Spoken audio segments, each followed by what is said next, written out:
Today on Outside the Box Reviews, Predator Week continues. And today we are looking at one adorable motherfucker. This is the Funko Pop Vinyl Pop Movie Series, figure number 31, The Predator.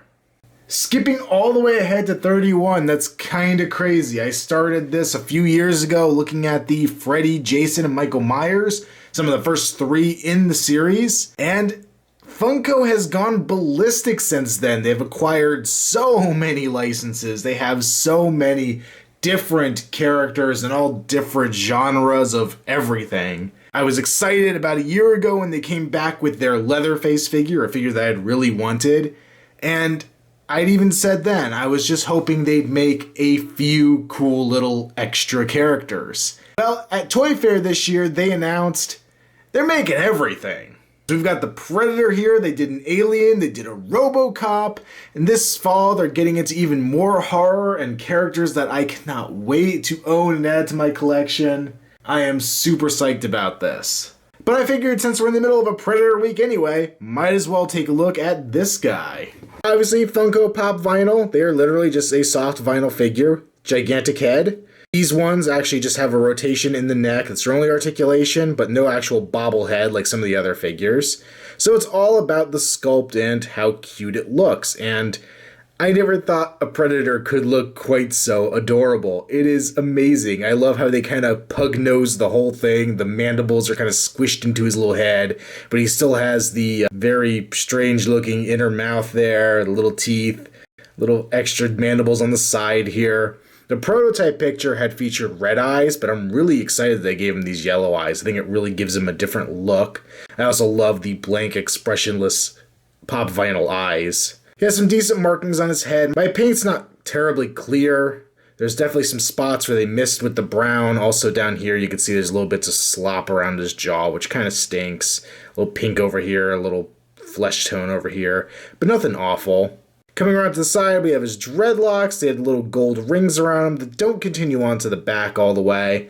A little disappointing, but I'm never going to display him with his back towards anybody anyway.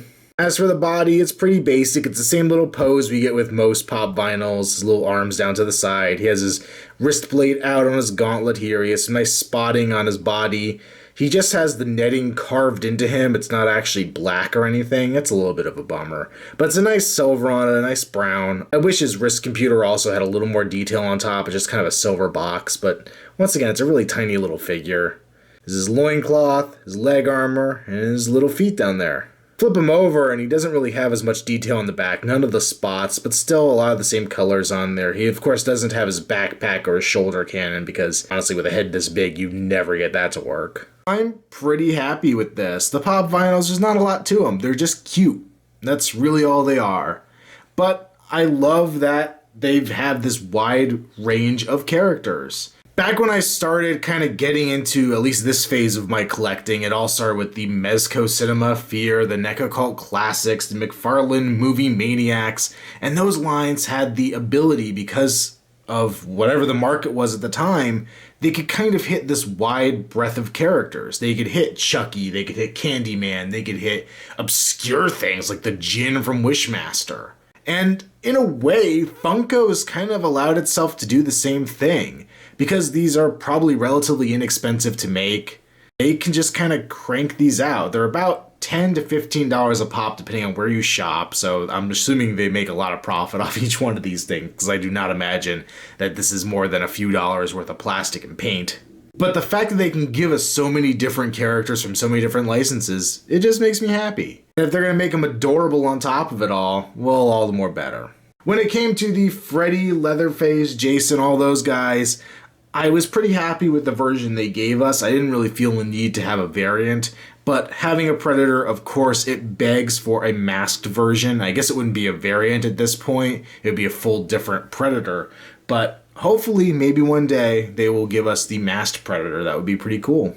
One plus side and downside with Funko is they have some kind of huge fetish for doing exclusives, whether it be con exclusives or store exclusives or day of the week exclusives.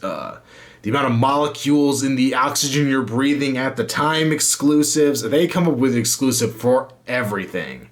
So I could definitely see a masked Predator being an exclusive somewhere. Hopefully just a previews exclusive that would be easy enough to get for the majority of people, because I would definitely love to have that. But overall, this figure I am going to recommend.